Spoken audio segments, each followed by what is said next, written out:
Well, what strikes me, Bob Trott, those figures that you just read from the city of Philadelphia, it's very obvious that if Mr. Truman has a chance of winning this election this evening, that he must carry the big city centers by overwhelming majorities, as the late President Roosevelt did for his 4 terms.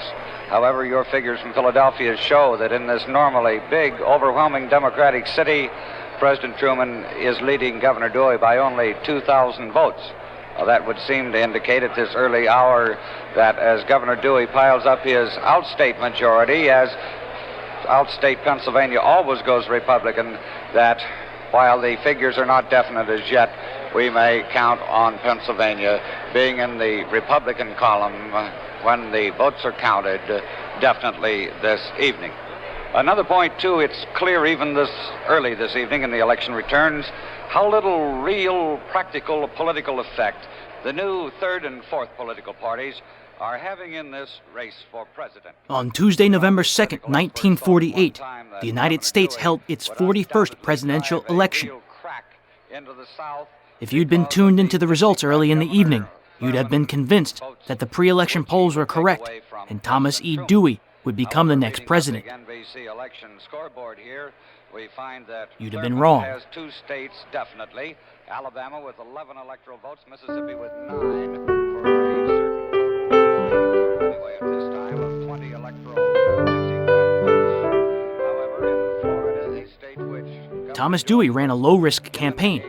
His advisors believed all he had to do to win was avoid major mistakes. So Dewey spoke in platitudes, avoided controversial issues, and was vague on what he planned to do as president. But many Republicans disliked Dewey, feeling he was too cold and stiff, and surprisingly against outlawing the Communist Party. Believing he had nothing to lose, Harry Truman ran a feisty campaign. He ridiculed Dewey's platitudes and claimed communists were rooting for a GOP victory to ensure another Great Depression. Energizing traditional Democrats, as well as Catholic and Jewish voters, Truman also fared surprisingly well with Midwestern farmers. When it was all over, Harry Truman's victory was considered one of the greatest election upsets in American history, garnering 303 electoral votes to Thomas Dewey's 189. We have obtained the results from the state of Ohio, which assures victory for President Truman and Senator Barkley. With Ohio's 25 electoral votes, President Truman and Senator Barkley will have a total of 266 votes in the Electoral College. This is the minimum figure necessary for victory.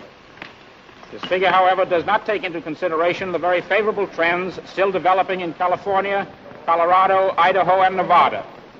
The final Truman-Barkley total will reach and exceed 279 electoral votes.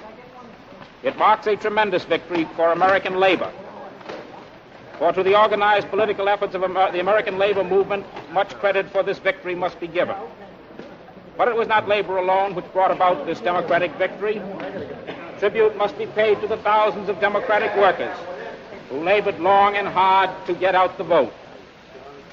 And most of all, tribute for this victory must be paid to all of the American people, working men, farmers, professional men and civil servants, businessmen, and the millions of housewives who helped swell the Democratic vote. They showed that they are politically alert and completely able to judge candidates and political parties on their record of performance. The American people have shown what they want. They have given the Democratic Party a challenge. The Democratic Party will live up to its great trust.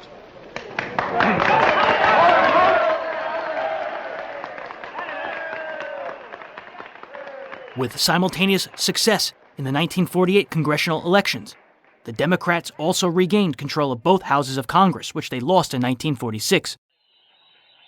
The next day, Harry Truman spoke in Independence, Missouri. Thank you, Mr. Mayor, and my fellow townsmen and citizens of this great county named after Andrew Jackson. I can't tell you how very much I appreciate this turnout to celebrate a victory, not my victory, but a victory of the Democratic Party for the people.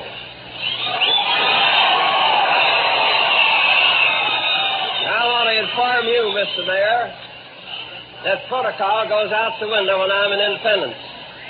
I'm a citizen of this town and a taxpayer, and I want to be treated just like the rest of the taxpayers in this community are treated, whether you extend the city limits or not. Now, I thank you very much indeed for this celebration, which is not for me, it's for the whole country. It's for the whole world, for the simple reason that you've given me a tremendous responsibility. Now, since you've given me that responsibility, I want every single one of you to help carry out that responsibility for the welfare of this great republic and for the welfare and peace of the world at large. And I'm sure that's what you're going to do.